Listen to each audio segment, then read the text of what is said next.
2월 첫째 주 오후 시간에는 주일 특강이라는 타이틀 아래서 창세기 강해를 특강을 좀 함께 나누도록 하겠습니다. 우리 하나님 말씀 볼까요? 창세기 1장 1절과 2장 1절 두 절만 우리 합독하여 합독하겠습니다.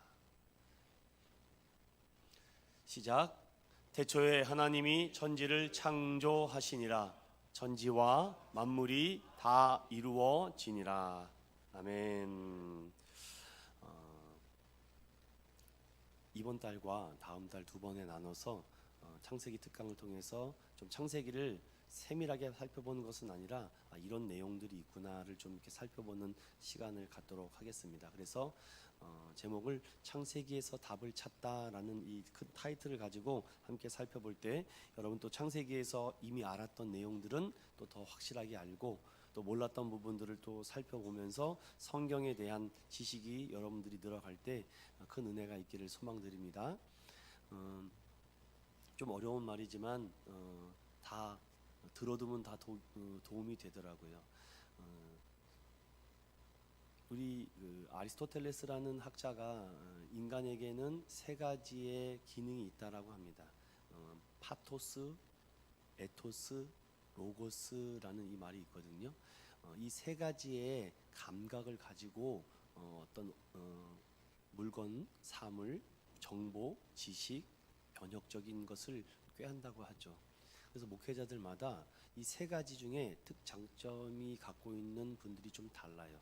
로고스가 강한 분들이 있습니다. 로고스는 말씀이거든요. 그래서 말씀이라는 이 로고스가 강하신 분들은 굉장히 파워풀하게 설교를 잘 하십니다. 정말 3단 논법으로 기승전결하여서 성도들에게 공감과 이런 지식적인 정보적인 전달을 잘 하게 되죠. 또 파토스적인 성향이 강한 분들이 있습니다. 막 설교하다가 계속 울죠. 막 뭐만 하고 울고 뭐만 하면 이게 기쁨과 슬픔이 막 교차하는 분들이 있어요. 그리고 마지막에 에토스입니다. 에토스는 인격이에요. 인격, 인성과 인격을 말을 합니다. 이 세 가지의 박자가 잘 맞춰져 있는 사람을 인격적인 사람이다, 인성적인 사람이고 성품이 좋은 사람이다라고 해요. 그런데 과거에는 이 로고스적인 부분이 강하신 분들이 굉장히 환영을 많이 받았습니다. 설교 잘하신다, 굉장히 탁월하시다, 참 박학다식하다, 아는 게 많다라고 하는데 21세기를 넘어오면서 이게 다 무너졌습니다. 왜냐? 공부 잘하는 목사들이 굉장히 많아져서 그래요. 지금 박사가 없는 교수와 목사들이 없을 정도로 정말 건너가면 다 박사 학위를 갖고 있다고 할 정도로 굉장히 공부를 많이 시킵니다. 그 대신 이 로고스가 강하다 보니까 뭐가 약해집니까? 이 파토스가 약해지는 거예요. 감정이 없어요. 그냥 지식을 전달해서 거기에 대한 강사료와 강의비만 받으려고 하게 되죠. 사례비를. 그런데 부흥하는 교회를 요즘 계속 제가 살펴보고 있습니다. 이제 한 10개 정도 교회를 제가 계속 조사를 하고 또 우리 교회에 접목할 수 있는 부분들은 무엇일까 이렇게 작 하거든요. 그런데 성장하는 교회, 부흥하는 교회를 보면은요, 공통점이 있더라고요. 보니까 공통점이 뭐가 있냐면요, 뭐 여러 가지 여러분들도 다 뭐 생각하는 것들이 있는데 그 중에 성장하는 교회의 큰 효과적인 보면 항상 성령님이 함께 그 교회 안에 임재하는 경험을 한다는 거예요. 오늘 예배를 처음으로 드리고 왔는데도 뭔가 감동과 감격이 있다는 거죠. 성령이 함께하는 교회, 대표적인 그 교회 중에 에토스가 강하신 목사님이 있었습니다. 여러분이 아마 이름을 들면 알 정도로. 근데 그 목사님은 설교를 참 죄송해요 여러분 더럽게 못해요. 도대체 말이 안 돼요. 뭐 앞뒤가 안 맞거든요. 그런데 성도들이 그렇게 감동을 받고 은혜를 받습니다. 로고스적으로는 이게 굉장히 많이 이렇게 많은 사람들에게 학적으로는 많이 부족합니다. 근데 교회가 계속 성장을 해요. 신기하죠? 보통 설교를 잘하거나 그게 좋아야지 교회가 잘 성장하는 교회도 분명히 있겠죠. 그런데 신기하다. 그 교회가, 저 교회는 목사님이 맨날 강대상을 여기 갔다 저기 갔다 막 활짝활짝 굴렀다가 막 그러거든요. 누가 보면 쇼맨십 하는 것 같다라는 생각이 들 정도죠. 그런데 교회가 이상하게 성장해요. 그래서 많은 성장교회 연구소 학자들이 그분을 연구했습니다. 도대체 저 교회는 뭐가 있길래 부흥하고 성장하는가. 그런데 나중에 내린 결론은 이렇습니다.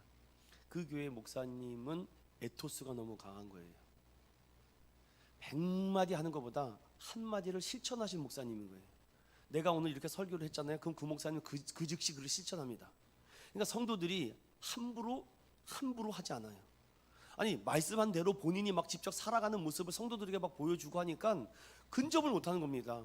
그런데 맨날 입만 살아가지고 말만 하는 사람들은 아무리 말을 잘해도 그 교회가 은혜가 아니고 성령이 아니다래요. 그 교회가 어떤 교회입니까, 여러분?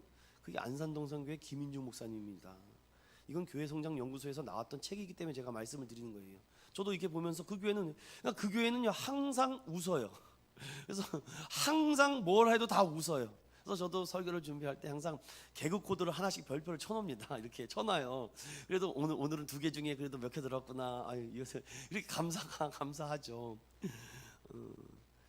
그러면서 그 목사님이 그렇게 얘기합니다. 너무 강하게 하지 말라고. 강하면 부러지기가 쉽다고. 성도들도 너무 강하게 하면 부러지니까 유연한 게 오래 가는 거라고. 부드럽게 가라고. 부드럽게. 부드러워야 되는데 너무 날카롭고 그냥 뭐 강철 같으면 힘들죠. 저는 오늘 이 말씀과 또 이 오후의 특강을 준비하면서 여러분에게 여러 성경의 66권의 성경 중에 이 창세기를 좀 잘 공부하면 좋겠다. 특별히 창세기 1장부터 11장까지를 여러분들 잘 이렇게 흡입하면은 여러분들이 그 안에서 삶의 지혜와 답을 찾지 않을까라는 생각이 들었습니다. 제가 이제 여러분과 함께 오늘 시간 안에서 오늘하고 다음 달에 2번에 낮춰서 창세기를 한번 좀 이렇게 개론과 개관을 좀 살펴보려고 해요. 자, 저를 한번 보십시오. 제가 그림 하나를 보여드릴 거예요. 그림 하나를 보여드릴 텐데 이 그림을 보시고 여러분들 제가 질문을 드릴 테니까 그 질문에 답해 보시기를 바라요. 준비되셨습니까? 2초만 보여드리겠습니다. 2초예요. 자, 여러분, 자, 그림 다 보셨죠? 자, 이 남자가 정면을 바라보고 있나요? 측면을 바라보고 있나요? 정면을 바라보고 있다. 손 드세요. 아니다. 측면을 바라봤다. 2명. 손 안 든 분은 에라 모르겠답니다.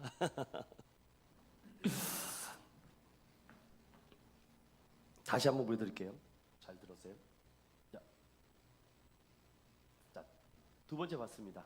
자, 2번째 보니까 좀 여러분들 생각과 느낌이 달라지죠? 자, 정면을 보고 있다. 아, 고집도 세세요. 아직 정면 주부도. 아니다, 측면을 보고 있다. 네, 측면. 여기도 고집이 세네. 자, 측면을 보고 있다고 하는데, 자, 이 남자가 정면이 아닌 측면을 보고 있다고 했습니다. 왜 측면이 보고 있다고 생각이 드셨어요?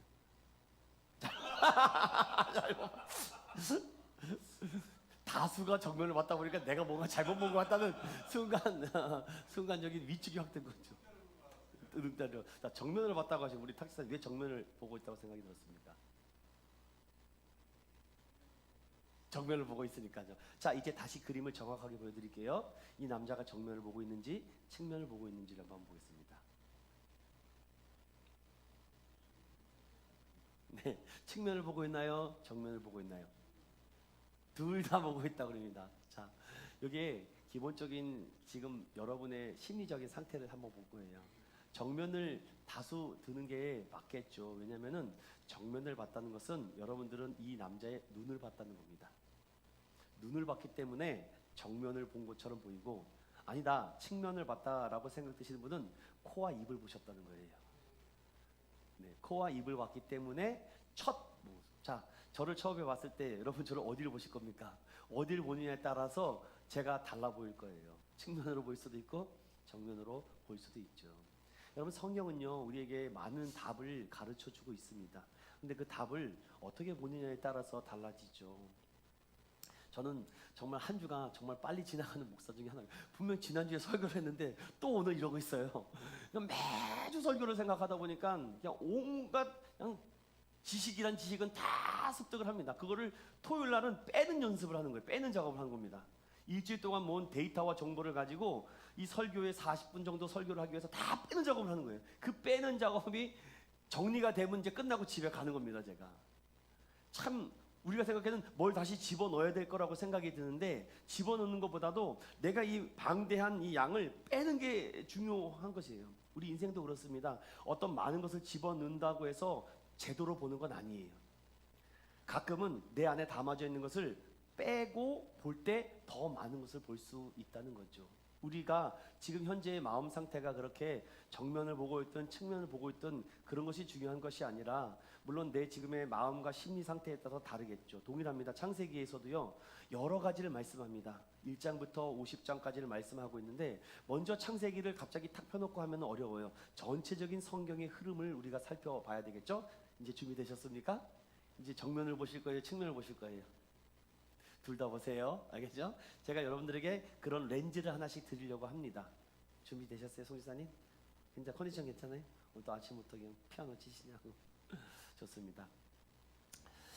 우리가 성경을 어떻게 읽고 있느냐가 참 중요하죠. 요 기본적인 거를 조금 한번 생각해 보려고 합니다. 성경은요 창세기 1장 1절부터 계시록 22장 21절까지 페이지가 이렇게 나눠져 있는데, 어떤 분은 장르로, 또한 분량으로, 또는 연대로, 시대순으로 되어 있고, 중요도에 따라서, 분량에 따라서 성경이 기록되어 있다는 것을 기록하면서, 그러면 우리가 너무나 잘 아는 구약과 이 전체적인 목록을 보면은 창세기가 첫 번째로 있다는 것을 우리가 알 수 있을 거예요. 그만큼 창세기가 중요하다는 거죠. 남자들의 요즘 로망 중에 끌고 다니고 싶은 차 이름이 있더라고요. 보니까 이게 뭡니까? 제네시스예요? 끌고 다니신 분 있으세요? 혹시 우리 교회 중에? 예, 한 분도 없네요. 앞으로 끌고 다닐 줄로 믿습니다. 여러분이 끌고 다녀야지 저도 끌고 다니죠. 여러분이 안 끌고 다니면 내가 못 끌고 다닙니다. 농담입니다, 여러분. 창세기가 영어로 제네시스입니다. 제네시스. 그래서 남자들의 로망이라고 하고 하죠. 그래서 그만큼 시초에, 처음에 뭐 이런 의미가 있습니다.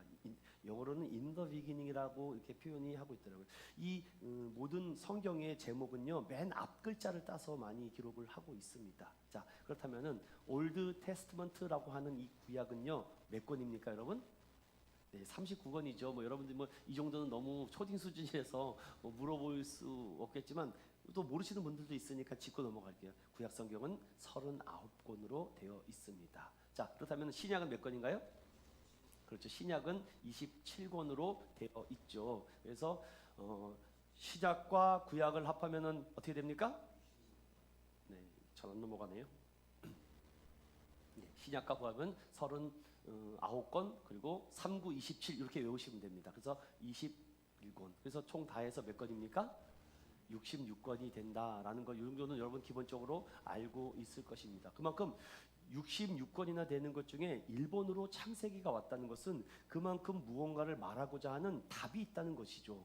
중요도에 따라서 물론 다르겠지만, 자, 제가 예전에 한번 말씀을 드렸는데, 성경 66권 중에 기록상 연대순으로 가장 먼저 기록된 성경책이 뭐라고 말씀을 드렸죠? 네? 레위기가 가장 먼저 기록이 됐습니다. 이 레위기가 가장 먼저 기록된 것은 그만큼 율법과 제사의식이 중요했기 때문에, 모세를 통해서 모세오경인 창세기, 출애굽기, 레위기, 민수기, 신명기를 지을 때 레위기의 율법을 가장 먼저 기록했죠. 레위기는 몇 장까지 있죠? 그렇죠. 27장까지 있죠. 그래서 1장부터 10장까지 제사법에 대해서 얘기를 하고, 마지막 10장에서 잘못된 불을 들여서 이 아론의 아들들이 죽는 장면도 기록이 되어 있습니다. 그만큼 성경의 중요도에 따라 틀리죠. 이만큼 구약 성경은 역사서와 시가서와 예언서를 나누고 있는데, 창세기는 역사서의 한 부분을 차지하고 있는 중에 1번이라는 것이죠. 자, 그렇다면 구약의 39권을 조금 분류하는데, 이 창세기가 어떠한 위치와 어떠한 단계에 있는지를 여러분 좀 볼 수 있는 렌즈가 필요합니다. 자, 녹색으로 마크된 것은요 역사서에 대한 얘기고, 욥기, 시편, 잠언, 전도서, 아가는요 시가서라고 해서 시를 노래한 거죠. 그리고 빨간색 부분은요 선지서, 예언서라고도 말을 합니다. 그래서 이 중에서도 어느 시대 때 쓰여졌느냐에 따라서 포로 시대에 쓰여진 이 말씀들이 이렇게 나눠져 있다라는 거, 이 정도만 기억하시면 좋을 것 같아요. 그래서 지금 현재 우리가 수요일 날 보고 있는 에스더가 그런 포로 시기에 기억된 거, 에스라, 니에미야, 에스더가 역사서의 한 부분이구나라는 것을 기억하고, 또 에스겔, 다니엘, 학개, 스가랴, 말라기도 역사서의 한 부분 중에 있는 것이 아니라 예언서다. 그렇게 이 창세기는 역사서의 아주 중요한 부분을 차지하고 있구나. 이 정도 기억하시고, 또 하나 우리가 살펴볼 것은 뭐냐면요. 성경을 읽을 때 어느 부분을 읽으면 좋겠나라고 할 때 내가 역사서를 읽고 싶은지 아니면은 시가서를 읽고 싶은지 아니면은 내가 어떤 선지서를 통해서 읽고 싶은지를 잘 찾아서 읽으면은 도움이 많이 됩니다. 그래서 율법서는 5권이 있고 역사서는 12권이 있고 그리고 시가서는 5권 그리고 대선지자 이사야, 예레미야, 에스겔, 예레미야 그다음에 다니엘까지 에스겔까지 해서 5권이 있고 호세아부터 말레기까지 12권이 소선지자로 성경 구약은 구별되어 있고 구조로 나눠져 있다. 이렇게 기억으로 좀 해주셨으면 좋겠고요. 여기 보시면은요, 제가 조금 좀 분류를 시키기 위해서 좀 이렇게 나눠봤습니다. 역사서에 있는 이 창세기는요, 어떤 그 시제와 내용과 형식으로 갖고 있는지 잘 안 되죠. 이렇게 아이고, 팍팍 넘어가야 되는데 안 넘어갑니다. 아유, 할렐루야, 좋습니다. 자, 보세요. 역사서는 과거의 시제를 가지고 기록하고 있다라는 것을 여러분들 좀 기억했으면 좋겠고요. 그리고 시가서는 현재의 의미를 가지고 있다. 그러면 예언서도 말 그대로 미래를 가지고 있다. 그래서 설교를 할 때도 누군가 얘기를 할 때도 과거와 현재와 미래를 가지고 얘기하죠. 내가 오늘 다윗이라는 인물을 설교하고 싶으면 다윗과 골리앗 싸움을 가지고 과거에 그 엘라 골짜기에 있었던 현장의 사건에 대한 역사적인 그 시제를 풀고 나서 그럼 그 다윗이 그 싸움과 전쟁터에서 그 현장 상황에 시가서는 어떻게 다윗이 고백하며 그 전쟁을 했는지 그리고 나서 예언서를 통해서 하나님은 이 다윗의 이 사건을 통해서 앞으로 미래에 있을 성도들과 미래에 구원받을 자녀들을 위해서 어떻게 말하고 있는지를 그렇게 3단 논법으로 구분하고 설교하는 것입니다. 어렵죠 되게. 그리고 그러다 보니까 역사서는 사건 중심이 굉장히 많습니다. 그러니까 창세기는 과거의 의미로 쓰여져 있으며 사건 중심이 많다라는 것입니다. 뭐 이 시가서는 경험에 대한 얘기가 많이 기록되어 있고 선지서는 기대에 대한 거. 그래서 이 역사서인 창세기는 이야기가 많습니다. 이야기. 대표적으로 창세기 1장부터 50장까지 군데군데 보면 다 이야기식으로 풀고 있다라는 거 이 정도로만 기억을 하시면 좋겠습니다. 그러니까 오늘 역사서에 있는 창세기가의 그림에 과거와 사건과 이야기식으로 창세기가 기록되어 있다라는 것으로 생각하면 되고 그래서 줄거리가 많아요. 이렇게 됐다 저렇게 됐다. 그러니 이 부분에 대해서 살펴보려면은 굉장히 많은 고고학적인 부분과 인문학적 그다음에 지리 사회적, 철학적, 역사적인 것을 많이 고려해야 되겠죠. 그래서 저는 여러분들에게 좀 이런 걸 소개해 드리고 싶어요. 우리가 이게 역사의 고속도로가 있다면은 그 고속도로 안에서 시가서와 예언서가 함께 같이 물려가야지 이 역사서에 담겨져 있는 하나님의 뜻을 발견할 수 있다라고 말씀을 드리고 싶어요. 그래서 여러분 한번 이거 볼게요. 한눈에 보는 신약을 제외한 구약의 39권에 대한 스토리입니다. 창세기 가장 먼저 나와야 되겠죠. 이게 전체적인 신약과 구약 사이가 있다면은요, 역사서가 17권 있고 창세기, 출애굽기, 그 다음에 민수기, 신명기, 사사기 등등등. 이거 다 설명하면 너무 어려우니까 이런 식으로 성경이 배치되어 있다. 이렇게 여러분들에게 좀 말씀을 드리고 싶어서 이 장면을 조금 가지고 왔습니다. 컨트롤이 잘 안 돼가지고 제가 빨리 못한. 자, 이 부분에 대해서 여러분 한번 좀 짚고 넘어가 볼게요. 자, 1번 한번 다 같이 읽어보겠습니다. 시작. 인간이 하나님을 아는 방법은 오직 그 하나님이 자신을 나타내 보여줌으로만 가능한 것이며 이 하나님의 섭리 가운데 완성된 것이 오늘날의 성경이다. 2번 시작. 그러므로 우리가 아는 성경을 정말 하나님의 말씀으로 믿어야 한다라고 말씀하고 있어요. 계속 3번 읽어보겠습니다. 시작. 성경의 내용을 골라가며 믿으면 안 된다. 구약의 중요한 인물, 장소, 사건들을 파악한다. 구약의 중요한 인물, 장소, 사건들을 연대순으로 정리한다. 구약 역사서의 핵심 단어를 기억한다. 구약 각 책의 구조를 함께 묶는다. 성경에 가는 데까지 가고 성경이 멈추는 곳에서 멈춰야 한다. 그러면서도 성경을 연구하고 학문하는 자세를 가지고 읽어야 더욱 깊이 있게 깨달아진다. 무조건 맹신하는 책이 아니다. 최종적으로 성령의 조명을 받아야만 깨달아지는 책이다. 이것입니다. 그래서 창세기를 읽을 때 기본적인 이렇게 개념을 가지고 살펴봐야지 안 그러면 너무나도 어렵게 들릴 수가 있다는 것이죠. 그래서 이걸 여러분 봅시다. 구약의 39권의 권수의 신약은 27권에 66권이라고 말씀을 드렸는데 또 장수로 나누면은 구약은 929장, 신약은 260장 해서 1189장이 됩니다. 그래서 기록 기간은 한 1500년 전후라고 얘기하고 신약은 100년, 합이 1600년이라고 많은 학자들은 얘기하는데 기록자 수가 사람들마다 많이 의견이 다릅니다. 어떤 사람은 30 전후, 그러나 어떤 사람은 40명 전후라고 얘기하는데 중요한 것은 구약은 히브리어하고 아람어로 기록되어 있다. 지금은 쓰지 않는 단어입니다.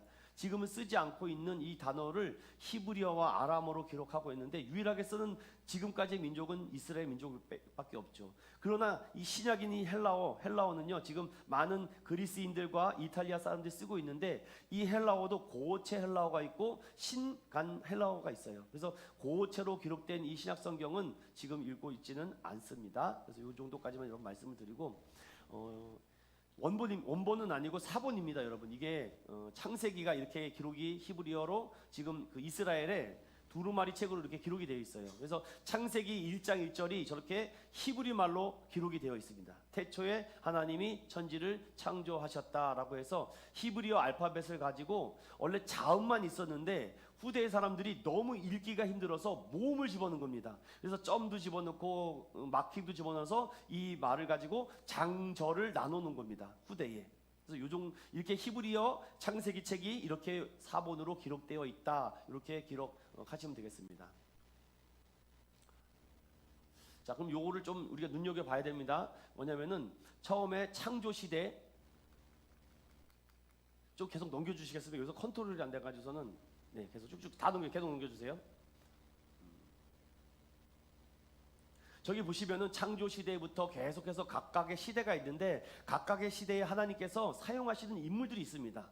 그러면 창조 시대 때는요 특별히 세 명의 인물을 많이 중심 삼아서 얘기를 하지만 거기에 우리가 아브라함과 이삭과 야곱, 요셉 이렇게 세 사람을 말하지만 아브라함과 야곱과 이삭은 족장이라고 말하지만 요셉은 족장이라고는 얘기하지 않습니다. 그래서 아담과 아브라함까지 우리가 이렇게 말하고 요셉까지가 창세기에 기록되어 있는 대표적인 인물이다. 이것을 창조 시대와 족장 시대에 있었던 그 활약된 인물인데 그 가운데 또 한 인물이 있습니다. 욥기 아시죠, 여러분? 욥기가 바로 요 족장 시대에 기록된 인물이다라는 것이죠. 욥기가 중간 정도에 있다 보니까 연대순으로 후대에 기록된 거라고 생각하지만 그렇지 않습니다. 욥기는 족장 시대, 즉 창조 시대 다음에 이 아브라함 시대에 활약했던 혹자든 아브라함 전 아닐까라고 할 정도로 그 시대에 같이 활동했던 사람이 아브라함과 욥이었다라는 것이죠. 그러니까 우리가 창세기를 읽을 때 욥기서랑 같이 봐야 됩니다.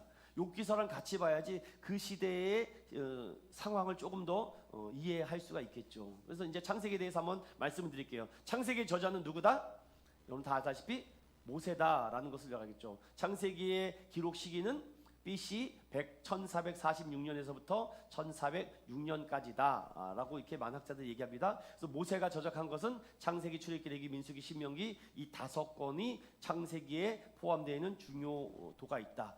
여러분 창세기를 읽을 때 이 네 가지를 잘 기억하셨으면 좋겠습니다. 이 창세기에서 말하고자 하는 포인트는요 하나님의 창조 사역과 그리고 인간의 타락 그리고 구속 그리고 완성 이 네 가지가 이 창세기 안에 다 담겨져 있다라는 것이죠. 그러다 보니까 창세기를 이런 개념을 가지고 읽어야 됩니다. 제가 금요일마다 아브라함을 말하는 그 아브라함을 통해서 창세기에 또 다른 숨겨진 네 가지의 신학이 있다라고 말씀드렸는데 이 창세기가 전체적으로 말하고자 하는 것은 하나님의 창조 사역과 그리고 인간의 타락 사역 그리고 인간을 다시 구원하는 구속 사역과 그리고 인간을 다시금 구원하시기 위한 그 일까지가 계시록까지의 말씀이다라는 것으로 좀 여러분들에게 말씀을 드리고 싶고 여러분 창세기 1장 1절 말씀 잘 아시죠? 1장 1절 말씀은 아는데 1장 2절 말씀을 잘 몰라요. 1장 2절 말씀 한번 읽어볼까요?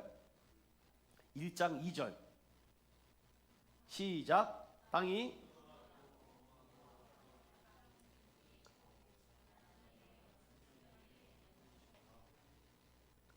그렇죠. 창조 시대 때의 그 지금 지구상 우주상의 모습이 어떤지를 땅이 혼돈하고 공허했다라는 말씀을 하며 여러분 한번 주일학교 시절로 한번 돌아가 볼까요? 첫째 날은 뭘 만드셨죠? 네? 빛을 만드셨고 둘째 날은 궁창과 물을 만드셨고 셋째 날에는 땅과 식물을 만드셨고 넷째 날에는 태양계를 만드시고 그 다음에 새와 물고기를 만드시고 마지막에는 동물과 사람을 만드셨다. 이것이 창세기에서 가장 먼저 밝히고 있는 것이죠. 그러니까 창조 사역의 가장 중요한 기초를 다 만들어 놓으셨다라는 것이 창세기 1장의 기록이다라는 것입니다. 그래서 지금 지도를 보시면 창세기의 시대가 지금은 우리가 잘 알다시피 저기 이스라엘 지역이죠. 팔레스타인 지역에서 시작이 되었다라는 것을 좀 말씀드리고, 이걸 조금 더 쉽게 지도로 바꾸면은요, 저기 우루 하니까 여러분 아브라함이 생각날 것입니다. 우루 땅에서는 모든 역사는 4대 문명 있죠. 4대 문명 혹시 아세요? 4대 문명? 메소포타미아 문명, 이집트 문명, 나일강 문명, 한강 문명, 뭐 어디 동강 뭐 다 있을까요? 네, 뭐 황하 문명, 인더스 문명 다 뭐 문명이 있습니다. 그런데 이곳이 최초의 인간의 문명이 시작된 곳이라고 얘기를 합니다. 그래서 중요한 것은 이쪽에서 티그리스 강하고 성경에 나오는 유브라데스 있는데, 이거 성경 한번 잠깐 찾아볼까요? 창세기 잠깐 열어볼까요? 2장입니다. 2장. 하나님께서 여섯째 날 일곱째 날까지 안식을 다 하고 나서 천지와 만물이 다 이루어졌다라고 하는데, 그런데 거기에 9절 보세요. 2장 9절 한번 읽어볼까요? 시작. 여호와 하나님이 그 땅에서 보기에 아름답고 먹기에 좋은 나무가 나게 하시니 동산 가운데에는 생명나무와 선악을 알게 하는 나무도 있더라. 자, 두 가지의 나무가 있었다는 것입니다. 그러니까 지금 에덴 동산의 위치가 어디였을까라고 많은 사람들이 지금 말을 하는데, 저 유브라데스와 티그리스 사이였을 거라고 얘기를 합니다. 근데 정확히 몰라요. 아는 사람이 없습니다. 그냥 추정할 뿐이죠. 그러니까 유브라데스 강 흐르는 것과 티그리스 강 사이, 저 아수르와 바벨론 그 중간 정도의 에덴이 있지 않았을까라고 얘기하는데, 중요한 건 10절입니다. 10절 시작. 강이 에덴에서 흘러나와 동산을 적시고 거기서부터 갈라져 내 근원이 되었으니 첫째 이름은 비손이라. 금이 있는 하윌라 온 땅을 둘렀으며 그 땅의 금은 순금이요 그곳에는 베델리엄과 호마노도 있으며, 둘째 강의 이름은 기혼이라 구스 온 땅을 둘렀고, 셋째 강의 이름은 히데겔이라 아수르 동쪽으로 흘렀으며, 넷째 강은 유브라 데더라. 아멘. 자, 여기 유브라 데더라라고 나오죠. 그 강이 저 바로 여기 티그리스 강 밑에 있는 그 강입니다. 그래서 유브라데스 그 아수르고 사이가 에덴 동산이었을 가능성이 높다라고 말을 하고 있는 거죠. 자, 그럼 다시 돌아와서 창세기에는요, 이 우루 땅을 중심으로 하는 것이 아니라 시작은 저 유브라데스 강과 티그리스 강을 중심으로 1장, 2장, 3장까지 계속 연결이 되죠. 그리고 나서 3장 이후에 인간이 타락해서 어떻게 됩니까? 쫓겨나죠. 어디로 쫓겨납니까? 네, 어디로 쫓겨나요? 성경을 봐야 되겠네요. 여러분 어디로 쫓겨났냐고 물어보니까 말을 못해서 내겠습니다. 자, 3장 보세요. 3장 찾으셨나요? 3장 22절부터 보겠습니다. 시작. 여호와 하나님이 이르시되 보라, 이 사람이 선악을 아는 일에 우리 중 하나같이 되었으니 그가 그의 손을 들어 생명나무 열매도 따먹고 영생할까 하노라 하시고, 여호와 하나님이 에덴 동산에서 그를 내보내어 그의 근원이 된 땅을 갈게 하시니라. 이같이 하나님이 그 사람을 쫓아내시고 에덴 동산 동쪽에 그룹들과 두루 도는 불칼을 두어 생명나무의 길을 지키게 하시니라. 아멘. 여러분 어디로 갔습니까? 에덴 동산 동쪽으로 갔어요. 네? 어디로 갔습니까?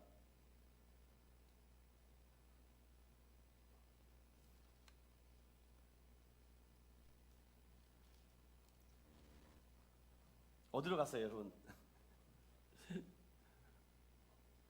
모두 갔겠죠. 뭐 그게 중요합니까? 뭐 어디 갔다고 합시다. 그러면 자, 저 이스라엘 땅에 동그라미 표시되는 부분 있죠. 아마 그쪽으로 이주하지 않았을까라고 많은 학자들이 얘기를 합니다. 그래서 저기 유브라데스 강에는요, 얼마나 아름답고 화려한 땅인데 그쪽에서 쫓겨났는데, 여러분 이렇게 봐야 되나?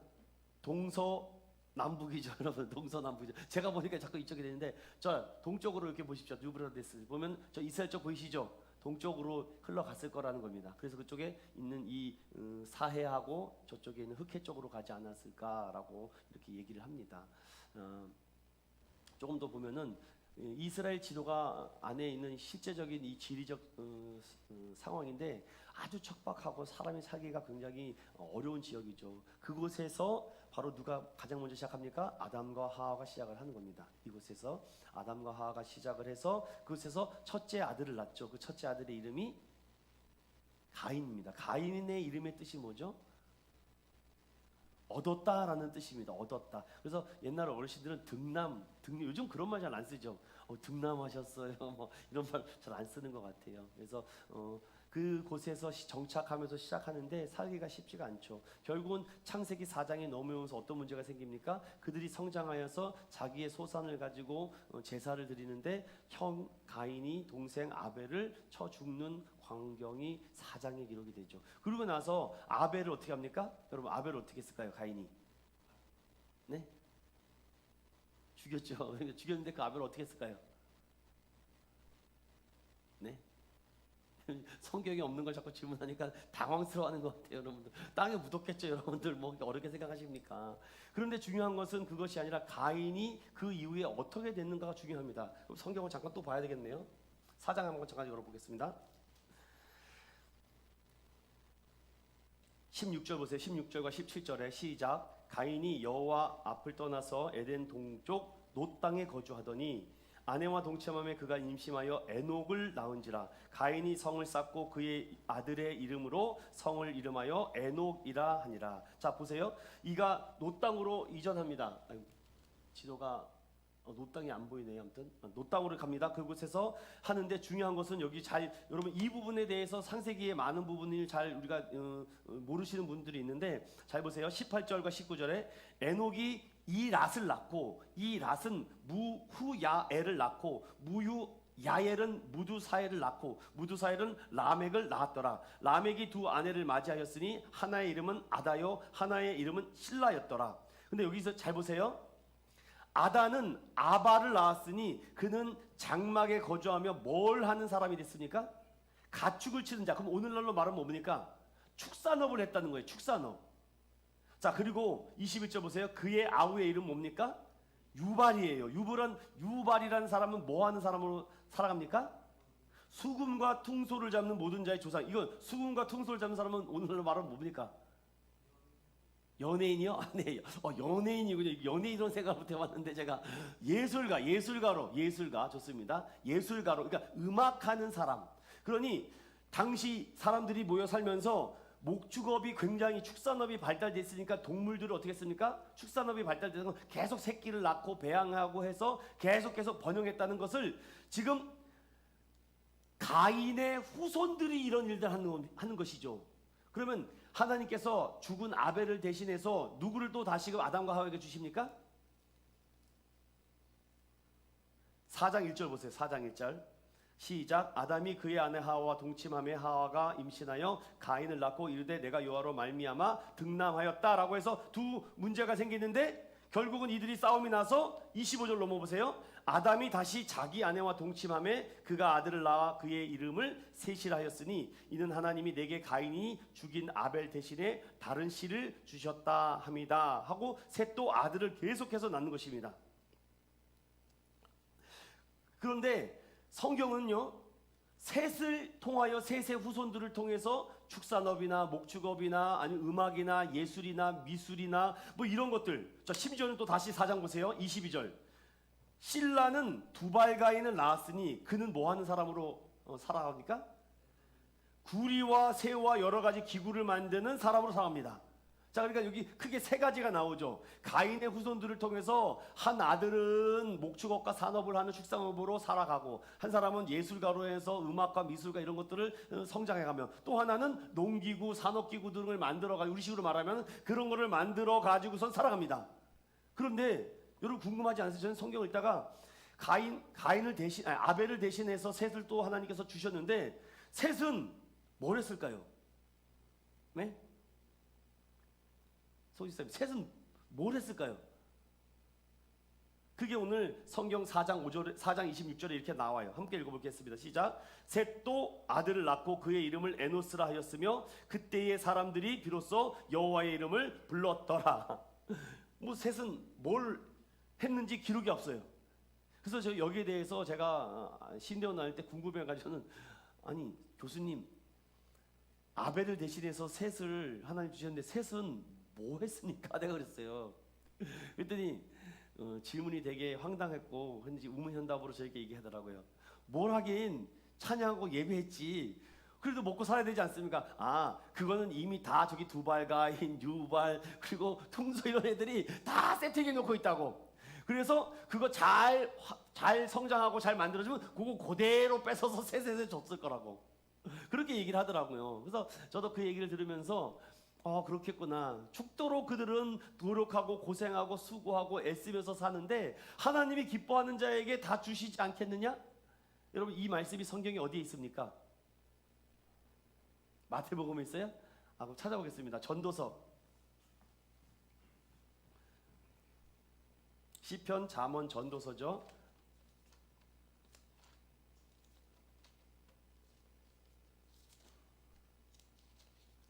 2장 보시겠습니까? 2장 26절 읽어보겠습니다. 26절. 이 말씀을 기준으로 해서 그 부분을 한번 우리가 해석해 보는 겁니다. 그래서 창세기를 읽다가 한번 보겠습니다. 시작. 하나님은 그가 기뻐하시는 자에게는 지혜와 지식과 희락을 주시나 죄인에게는 노고를 주시고 그가 모아 쌓게 하사 하나님을 기뻐하는 자에게 그가 주게 하시지만 이것도 헛되어 바람을 잡는 것이로다. 아멘. 이 말씀을 기준으로 잡아서 교수님은 그렇게 얘기하는 것 같아서 공감을 얻고 좀 동의를 한 것 같아요. 그들은 죽을 때까지 누구는 농사기고 기구 만드냐고 맨날 대장간이에서 불로하고 누구는 맨날 그냥 가축 동네 마트 가면서 죽으라 고생하고 있고 또 어떤 사람은 맨날 뭐 작품 만드냐고 고생하는데 결국은 그거 다 만들어서 하나님 기뻐하는 사람에게 준다는 겁니다. 그러니까 셋은 여호와의 이름을 부르며 찬양하지 않았을까 이렇게 재미있는 얘기를 하는 걸 들어봤습니다. 자 이제 또 다음으로 넘어가서 이 부분 넘어갈게요. 그래서 레위기가 먼저 기록된 것은 뭐냐면은 레위기를 기초로 해서 번소화속건이라는 이 5개의 제사와 유무초나속장이라는 이 7가지의 절기를 통해서 그들이 하나님을 어떻게 예배하고 하나님께 어떻게 제사 드렸는지를 아브라함 시대 즉 족장 시대와 창조 시대 때는 없었지만 다시금 이제 출애굽 시대 때는 이런 것들 제사를 만들어서 하나님을 예배 드렸을 것이다라고 말을 하죠. 이거는 이제 참조로 나가고 그래서 이 제사를 드릴 때 이 5가지의 제사는 하나님께 나아가는 방법에 대한 제사고 7가지의 절기에 대한 것은 하나님과 어떻게 동행하는 것인가를 나타낼 때 제사를 드리죠. 오늘날은 이 모든 것이 이제 다 사라지고 대표적으로 우리 기독교 신앙이 현대적으로 부활절 그리고 추수감사절 그리고 성탄절 이렇게 3가지가 있는데 여러분께 질문을 드려볼게요. 성탄절 부활절, 추수감사절 이 3가지의 절기 중에 우리 그리스도인들이 가장 중요하게 생각해야 되는 절기가 있다면 어떤 절기일까요? 네? 어떤 절기가 가장 중요하다고 생각하십니까? 3가지 중에. 네? 추수감사절? 성탄절? 부활절을 가장 중요시 생각을 해야 되죠. 그래서 저도 예전에 이런 부분을 많이 놓치고 있어서 추수감사절과 부활절에 많은 힘을 쏟았는데 그게 아니라고 하더라고요.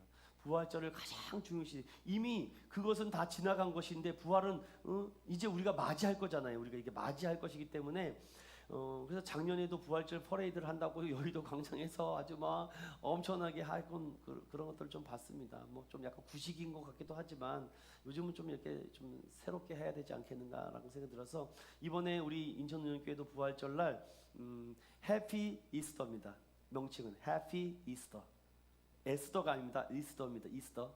부활이라는 뜻이에요. 행복한 부활이라고 해서 셀러브레이션을 우리가 가져보려고 합니다. 여러분 준비하시는 분들 하나님과 동행하는 삶 속에 이 부활절을 통해서 여러분들이 좀 은혜 나눴으면 좋겠어요. 이건 넘어가겠습니다.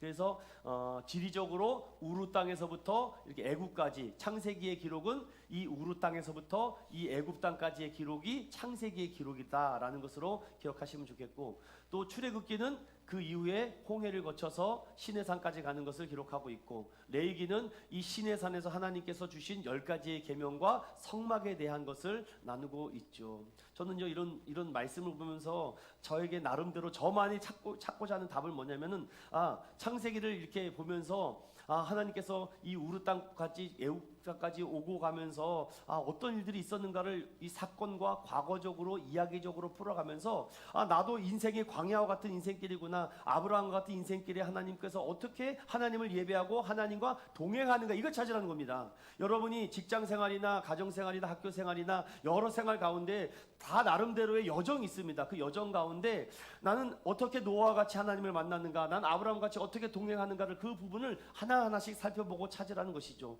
출애굽기를 읽으면서도 그렇게 생각을 하고, 또 레위기도 그렇고 민수기도 그렇고 신명기도 이렇게 우리가 살펴보면서 나가는 거죠. 그래서 이 창세기의 말씀과 신명기의 말씀은 다 그 안에서 계속 돌고 도는 것인데, 창세기는 아까 말씀드렸던 아브라함의 위에부터 하라부터 가나안 땅까지 기록 나와 있고, 이 정도는 여러분 이제 눈으로 살펴보는 것으로 하겠습니다. 이제 이 부분을 좀 정리하고 마무리를 좀 지어보려고 하는데요. 창세기는 크게 두 가지로 설명하고 있습니다.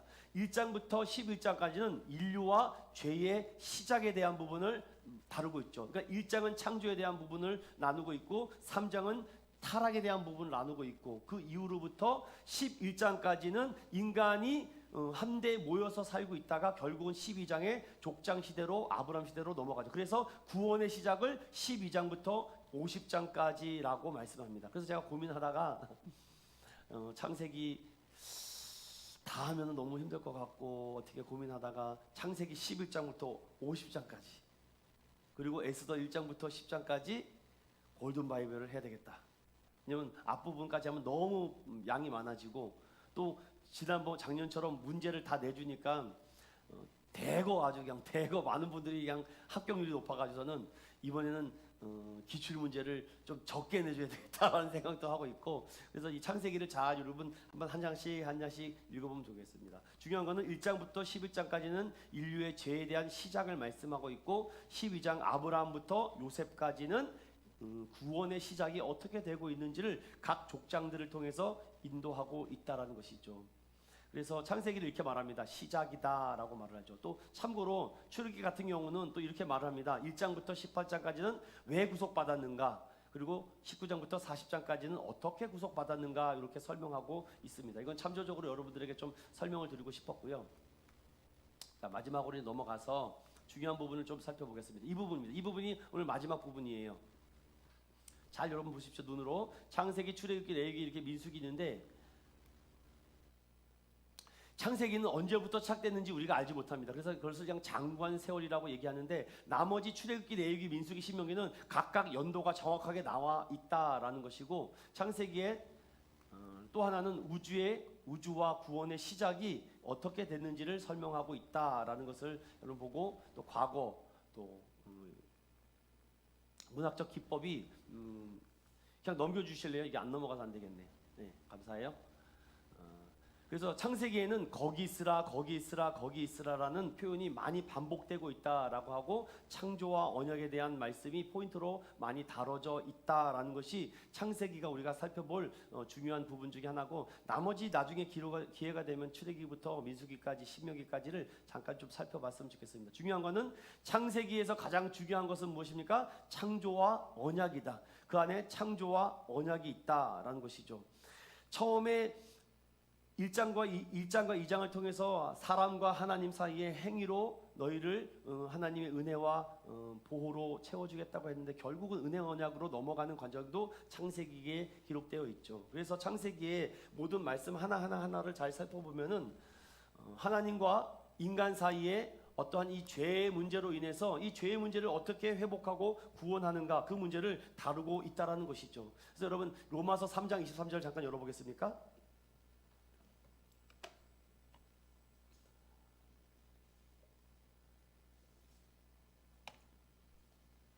로마서 3장 23절입니다.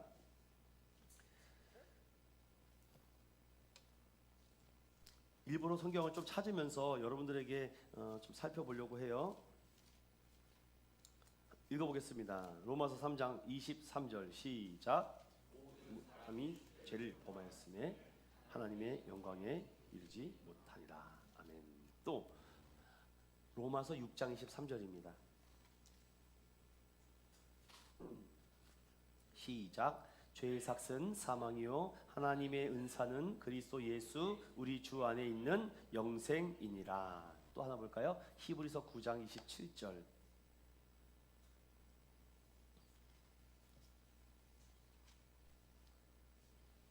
시작.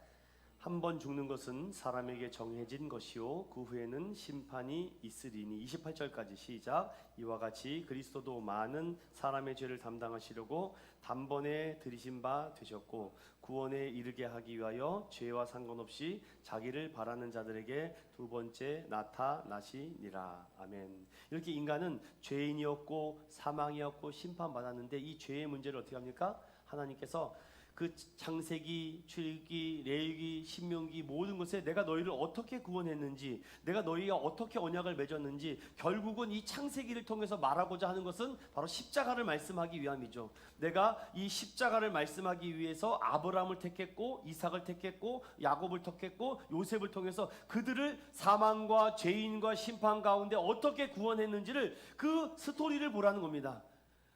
대표적인 인물이 누가 있었습니까? 성경에 서격의 창세기를 기준으로 보면 노아가 있었죠. 노아가 죄인 찾아보겠습니다. 시간이 조금 돼가지고서는 창세기 6장 이 부분을 잘 기억해 봅시다.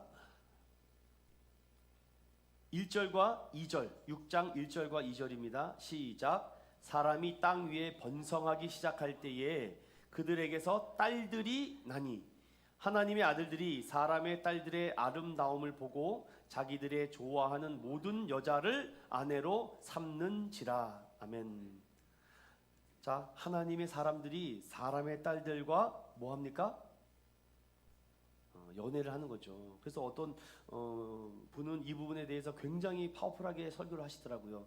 뭘 했겠느냐? 뻔하지. 뭐라기 뭐예요? 여기서부터 동성애며 또한 여러 가지 좋지 않은 음란과 여러 가지 타락한 문제들이 여기서부터 시작됐는데 똑같이 창세기에서도 그들이 무엇을 보았느냐에 따라서 그들의 행동과 말이 달라졌는데 여기도 보면은 하나님의 사람들이 사람의 딸들의 아름다움을 보았다. 이게 창세기 3장에 나와있던 보암직도 하고 먹음직도 하고 정말 탐스럽기도 한 그것을 보고 자기들이 좋아하는 모든 여자를 아내로 삼았다라고 말하고 있죠. 여러분 외국에 특히 미국에 보면은요 몰몬교가 있어요. 몰몬교 아십니까 여러분? 몰몬교? 몰몬교는요 절대 전도하지 않습니다. 몰몬교는 전도하지 않는다고요. 그런데도 미국에서는요 몰몬교가 거의 강력한 파워를 갖고 있는 교단이에요. 몰몬교의 전략과 전술은 뭔지 아세요? 그걸 우리 기독교가 원래 했던 것들인데 지금 우리 기독교가 다 놓치고 있는 겁니다. 그들은 전도하지 않아요. 그들은 뭐 합니까? 일부 다처제랍니다. 그래서 한 사람이 부인이 10명이에요. 밥 먹고 애만 납니다. 그래서 출산된 애만 가르쳐도 사람이 넘쳐나는 거예요. 전도하지 않습니다. 그래서 깨어있는 목사님들은 결혼하라고 그렇게 얘기해요. 젊은이들이요 빨리 결혼해서 빨리 아이를 낳으라고 이거 하나님이 축복이라고 얘기하는데 그들은 그걸 정확히 지켜요. 사람의 딸들, 하나님의 사람들이 사람의 딸들을 보고 자기가 원하는 아내를 다 취합니다. 저도 좀 그래봤으면 좋겠어요. 이게 뭐 낮에 사귈 사람, 밤에 사귈 사람, 또 주말마다 사귈 사람 하면서 월마다 사귈 사람 하면서 다양하게 막 큰일 나는 겁니다. 큰일 나는 거예요. 그러니까 성경은 창세기 6장에 뭐라 그럽니까? 이런 얘기를 하죠. 여러분 저를 보세요. 5절입니다. 5절 6장 5절 5절 6절 읽어보겠습니다. 시작. 여호와께서 사람의 죄악이 세상에 가득함을 함과 그의 마음으로 생각하는 모든 계획이 항상 악할 뿐임을 보시고 땅 위에 사람 지으셨음을 한탄하사 마음에 근심하시고 7절에 이르시되 내가 창조한 사람을 내가 지면에서 쓸어버리되 사람으로부터 가축과 기는 것과 공중의 새까지 그리하리니 이는 내가 그것을 지었음을 한탐함이었더라. 아멘. 여러분 이것이 인간의 타락으로 인한 결과 즉 하나님께서 이 땅에 사람 지으셨음을 한탐하고 근심하여서 죄와 사망과 심판이 찾아왔다라는 것이죠. 그래서 창세기는요, 우리에게 인간이 이 죄로 말미암아 하나님 마음에 떠났다라는 것이죠. 하나님의 마음을 떠났다. 결국은 그들이 자신이 좋아하는 대로 살았다. 그래서 하나님은 결국은 이 지변에서 창조한 모든 것을 내가 쓸어버리겠다라고 말씀하고 있는 것이죠. 그런데 오늘 이 노아를 통해서 창세기에서 말하고자 한 하나님의 구원 계획이 뭡니까? 성경 몇 부분을 좀 찾아보겠습니다. 요한복음 3장 16절은 다 암송하시니까 시작. 하나님이 세상을 이처럼 사랑하사 독생자를 주셨으니 그를 믿는 자는 멸망치 않고 영생을 얻게 하려 하심이라. 자, 요한복음 1장 12절도 다 외우시죠. 시작. 영접하는 자 곧 그 이름을 믿는 자는 하나님의 자녀가 되는 권세를 주셨으니. 자, 요것도 요한복음 5장 24절도 다 외우죠. 시작. 아니요, 요한복음 5장 24절이요. 석찬아 너무 급했어요. 요한복음 5장 24절 시작.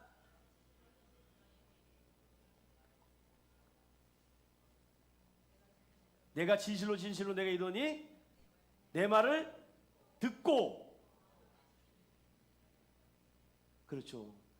자, 이 사람의 딸들은요, 하나님을 모르기 때문에 하나님의 말을 듣는 사람들이 아니죠. 그런데 하나님의 사람들은 하나님의 말씀을 듣고 하나님의 말씀대로 따라서 순종하는 사람들이기 때문에 그들이 하나님이 원치 않는 길을 걸어가면 안 됩니다. 걸어가는 길은 죄인, 사망, 죽음, 심판, 저주, 징계, 멸망인데 결국은 그들은 하나님의 말을 듣지 않고 사람의 길로 가서 성경 뭐라 그래요? 그 마음으로 생각하는 것과 모든 계획이 악하다. 이건 결국 하나님께서 나셔셔야죠. 그래서 여러분 잘 알다시피 하나님은 노아라는 인물을 준비해서 창세기 6장부터 9장까지 노아를 통해서 방주를 짓고 무지개 언약까지 이어지는 겁니다. 이게 창세기의 패턴이라고. 이렇게 인간이 죄를 범했지만 하나님이 모른 척하지 않고 다시 그들을 구원했다. 그러니까 인간은 나를 구원해달라고 말한 적이 있어요, 없어요? 없어요. 어떻게 보면 인간은 하나님 나 좀 구원해 주세요, 나 여기서 탈출하고 싶어요 말하지 않고 하나님이 이미 다 만들어 놨다니까요. 이게 타종교와 다릅니다. 그래서 이제 앞으로 요한일서도 계속 볼 텐데 찾아오시는 하나님이에요. 우리는 찾아오신 하나님. 우리는 찾아가는 하나님이 아니라 이미 찾아오신 하나님을 우리가 눈을 열어 하나님을 만나게 되는 거죠. 자, 한번 읽어볼까요? 시작. 하나님을 진짜 사랑한다면 하나님을 공부하자. 하나님을 힘써 알자. 성경을 사랑하자. 오늘은 창세기를 여기까지 보겠습니다. 여기까지.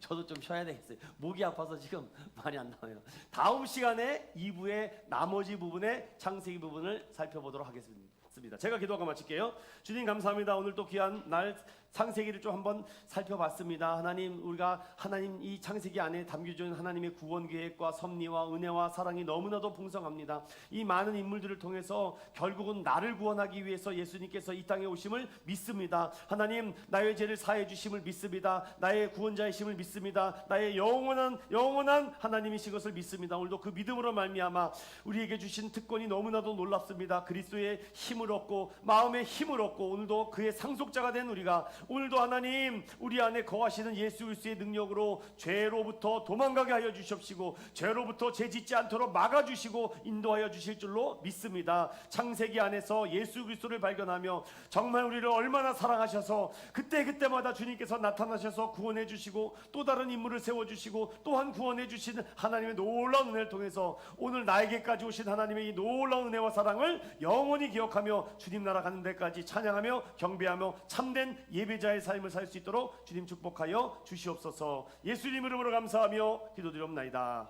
아멘. 마치겠습니다. 감사합니다.